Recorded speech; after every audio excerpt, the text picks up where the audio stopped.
Hey guys, I wanted to do something a little more fun, different. A couple years ago, I sat down. I'm a big Stephen King fan. I've read, you know, I'm working on finishing every one of his books. I've read over half of them now. Um, and a couple years ago, I made it a point to sit down and watch every single Stephen King adaptation that was made by an actual company. There's a lot of, like student films and whatnot. I didn't go for those. But any kind of company that made them, it got to DVD or anything like that, I did. I sat down. There's, like Nine Children of the Corns and Three Manglers and three. Sometimes they come back, and there's a Maximum Overdrive remake called Trucks, and there's just an insane amount of, and they're mostly garbage. I mean, there's so much. So I wanted to take a minute to talk about my favorite unappreciated ones. Um, Now, as far as the films go, I would say that let's see here. One I think that's really cool and almost no one ever talks about is a movie called Dolan's Cadillac with Christian Slater and Wes Bentley. If you haven't read it, it's about a guy who, his name's Dolan. He drives around in this Cadillac. He never leaves it. He's basically like this gangster dude who he's basically holed up in this Cadillac and just drives around. And he ends up killing this guy's girlfriend or wife. Yeah, wife. It's been a little while since I watched it, and the guy wants revenge, so he kind of plans out his revenge to get him in his, you know, bulletproof, you know, Cadillac that no one can seem to kill him in. So he's trying to get him in this car, and it's cool. It's a cool movie. Definitely recommend checking that one out if you like Stephen King stuff. A sequel that I think gets zero attention, and everyone always talks about how good the first one is. I personally I don't really care for the first one as much as people seem to love it. I'm not a huge fan. I am a fan of Pet Sematary Part 2, though. I know I'll get a lot of shit for this. I know a lot of people seem to hate it, but it's kooky, it's fun, it's over the top, it's silly.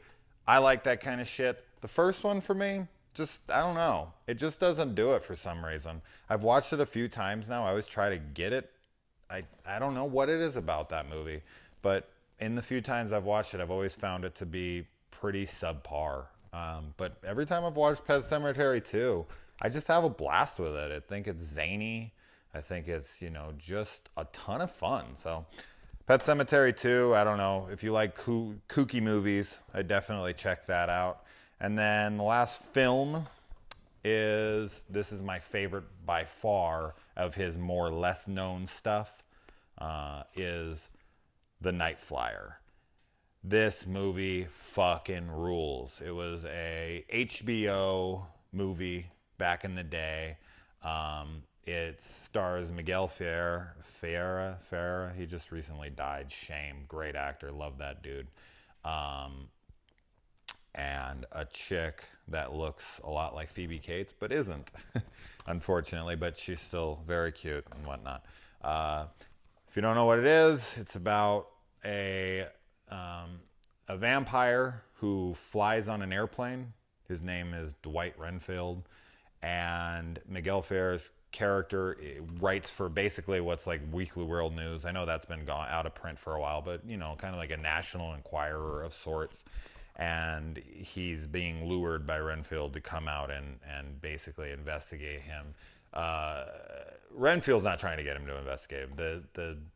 The main guy, the guy who runs his paper, wants him to go out and sends him out to investigate him. And he's like basically investigating all the deaths that he's left in his wake at all the airports. And it just gets grim, and it's just got such a great atmosphere. It is made for TV, and it does kind of have that feel, but somehow it's still fucking rules, dude. I love this movie. Absolutely check it out if you haven't seen Stephen King's The Night Flyer. It's a little hard to get. It's out of print. I have it on VHS and DVD, which I feel very proud of.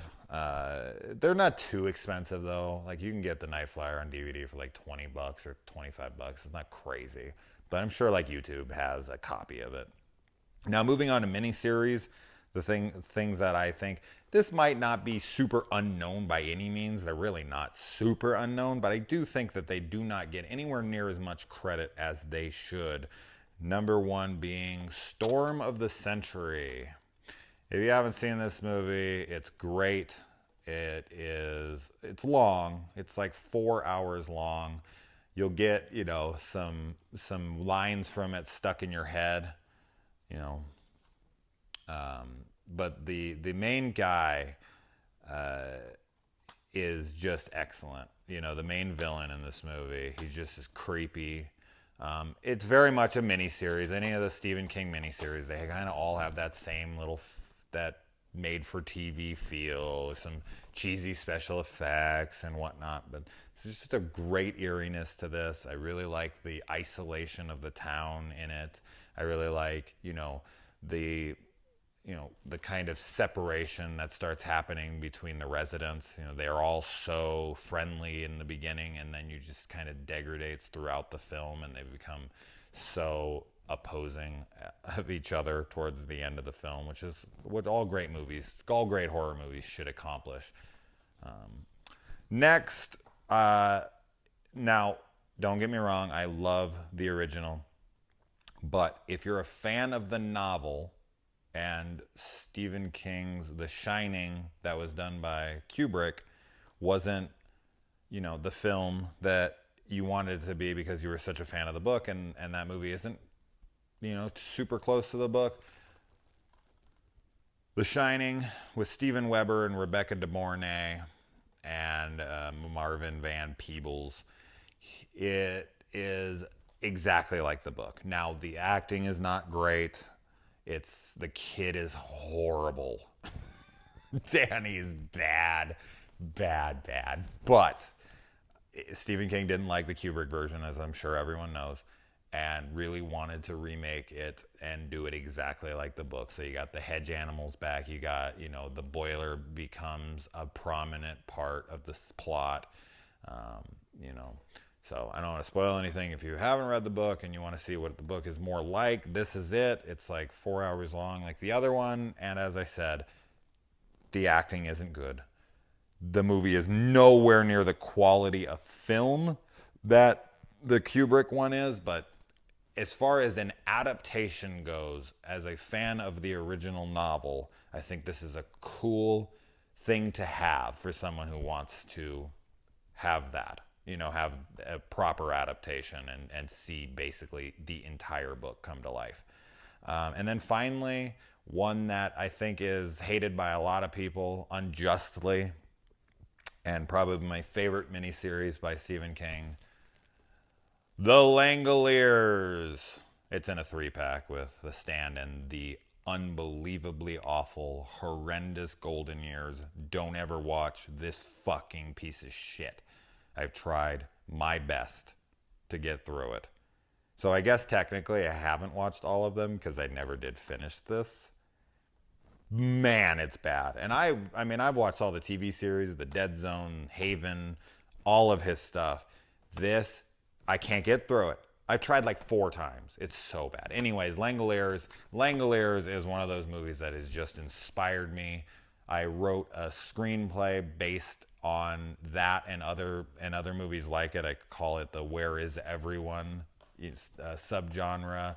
Phantoms, Don't Blink, The Vanishing on 7th Street, which is not good, but the other 2 are really good. That episode of The Twilight Zone, which I think is actually called Where Is Everyone? I think that's why I call it that. So if you like those kinds of movies, In the Mouth of Madness does that in Hobbs End. That's basically a town where everyone has disappeared. I just love it. I think that everyone, yes, yet again, all these miniseries, they don't have great acting. They're not well shot. They're not, this and that. But God, I've seen the Langille Ears like fucking 15 times, and the movie's like 3 or 4 hours long.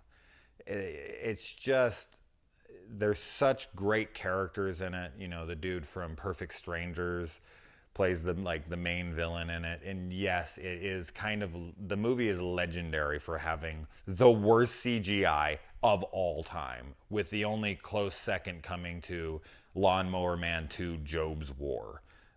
If you can show me worse CGI in a movie than the Langille Ears or Job's War, I'd love to see it. Please leave me a comment telling me which movie that is, because my God, those have got to be the crown of crowns. But outside of that, I genuinely love the Langille Ears, and those would be. Oh, I forgot a movie. Oh, son of a bitch! I didn't take it down because I was gonna grab the VHS. I have an actual VHS copy of it. One bonus: Children of the Corn 3, Urban Harvest. I love Children of the Corn 3. Of all 9, it is 10 times over the best. Pretty much you can throw away anything past 3. The first one is okay. The second one is pretty hilarious because it's got like random Wizard of Oz kind of homages to it, just so randomly shoehorned in. But yeah, Children of the Corn 3 just has these great practical effects. This really eerie, brother couple that come to this town, being adopted by these parents. If you haven't checked out Children of the Corn 3, if you watch the first or maybe the second, you're like, these aren't good. The third one is great. I mean, if you like that kind of cheesy, obviously if you're watching anything like this, you fucking like cheesy. So it's got some great practical effects, great gore, really cool characters. I love Children of the Corn 3. Highly recommend it as the film I totally forgot to add in here. But I'm doing this off the cuff, just... So, anyway, those are my Stephen King do not miss movies that you should have already seen. All right, guys. Bye.